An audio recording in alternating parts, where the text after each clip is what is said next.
Unbelievably, the New York Times comes out with a piece dated yesterday, March 16th, by opinion columnist Zeynep Tufekci. We were badly misled about the event that changed our lives. We were badly misled. Somebody online changed it to, we badly misled you about the event that changed our lives. And that's a much more accurate headline from the New York Times. Glenn, this is so infuriating to me. The whole thing is about stuff you've known, your audience has known, me and mine too, and most people who have been independent thinkers, or certainly as part of right-wing media, people who listen to Rumble. We've known this for years, since 2021. But here they are, 2025, with an aha moment on the lab leak as the origin of COVID and how those in charge misled us. I'll just give you a couple of highlights from the piece and then let you take it.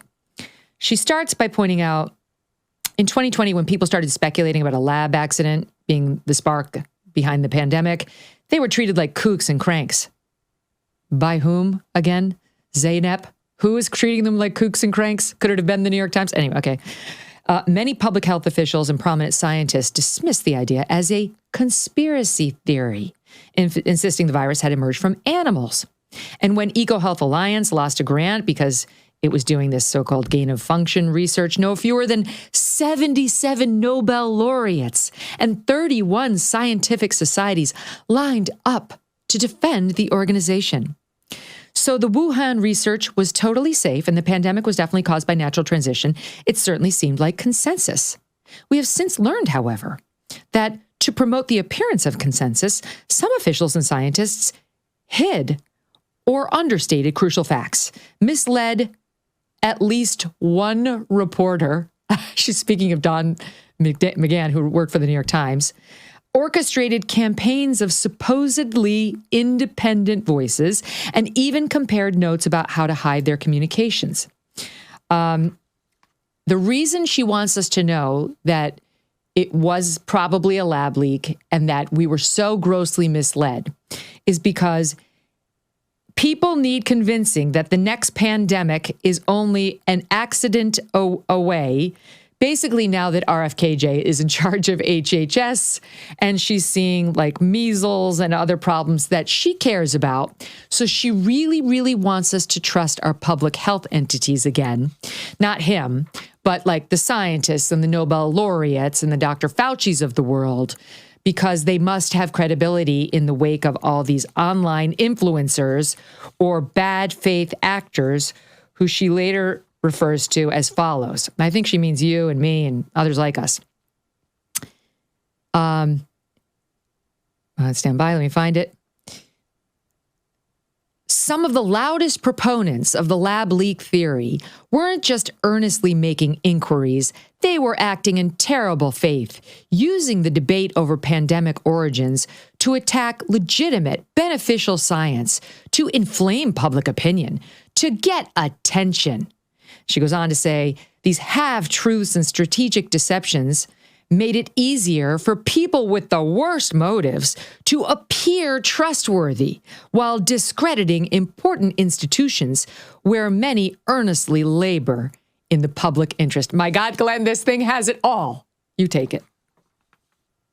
I think you picked out the most important section, which is it's in that last one. It's sort of an attempt to acknowledge that the people questioning and then dissenting from the pronouncements of Dr. Fauci and that entire establishment he leads ended up being correct. But she still has to preserve the idea that the only trustworthy views are found in places like the New York Times, not in that dirty sewage of independent media. So she has to say, even though they were right, they kind of had bad motives and were trying to discredit institutions. Obviously, the people who discredited these institutions, these scientific institutions, are the people who led them.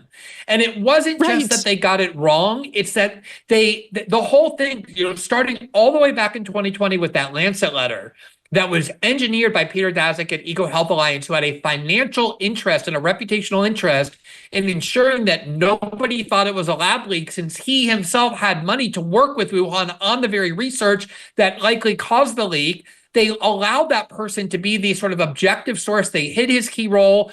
And that's the letter that said, anybody suggesting a lab leak is engaged in racist disinformation and conspiracy mongering against our Chinese colleagues. And they pretended to have a certainty about the origins of the COVID virus that they knew they didn't have, because internally, all these people, including some of the ones who signed that, were saying, actually, I think a lab leak is more likely. And Fauci convinced them all that, like, for the sake of science or something, they have to lie to the public. And that's exactly what they did.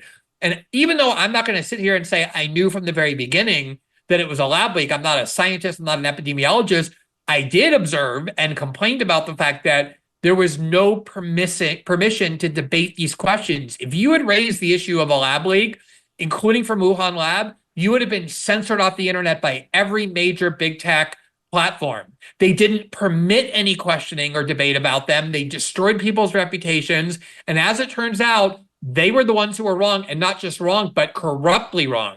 Now, this particular op-ed writer has had some instances where she was deviating from COVID orthodoxy, but you cannot write an op-ed like this in the New York Times without acknowledging that the leading institution preventing this discussion, destroying people's reputations based on their correct opinions, was itself the New York Times and corporate media outlets like it. It's this attempt to rewrite history and say, oh, we're here to tell you the truth now so you can trust us, when it's very easy now to say all this now that intelligence agencies have come out and said they think it's a lab leak, and that's what's going on, is an attempt to salvage reputations, not to be truthful. And it's so belated. I mean, even other mainstream news organizations have published this kind of piece years earlier. Like, they are literally the last to the party. And now they want credit for saying, oh, we were misled. We had no idea. And you mentioned the Times' own past sins. Apurva Mandavelli, she's their COVID reporter. She replaced that guy, Don, I think his last name is McGann, if memory serves. In any event, she replaced him. McNeil, sorry. I think McGann might have been a White House lawyer. Anyway, she's their COVID reporter. In 2021, not only did she dismiss the possibility that this thing came from a lab, but she claimed to say otherwise was racist. She tweeted out the following: someday we will stop talking about the lab leak theory and maybe even admit its racist roots. Guess who's not mentioned in Zeynep Tufekci's piece? Apurva Mandavelli.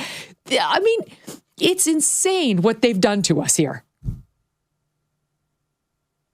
I mean, it was such grotesque politicization of the science. I'll never, ever forget how they said you have to stay at home. You cannot leave your home under any circumstances, even if it's to go to your parents' funeral. You're a grandma killer. You're a sociopath if you leave your home. And then the Black Lives Matter protests erupt in the middle of 2020, 4 months later, and they're like, not only can you leave your home, you should leave your home because it's a huge public health risk to allow racism to fester. And they just radically revised their quote unquote expertise based on their political agenda. And this is exactly this, it's so ironic, Megyn, because their view of how COVID spread, which was, oh, these Chinese people have filthy, disgusting, unsanitary wet markets, and they eat bats, and that's how this actually escaped, was a much more racist theory than the view that, what, the Chinese have a very sophisticated research lab that we in the United States fund and work with, and perhaps they used, insufficiently careful procedures, and that was the way more racist view, the one they were pushing. But ultimately, it didn't matter which was the racist view or not. The only thing that mattered was what actually happened.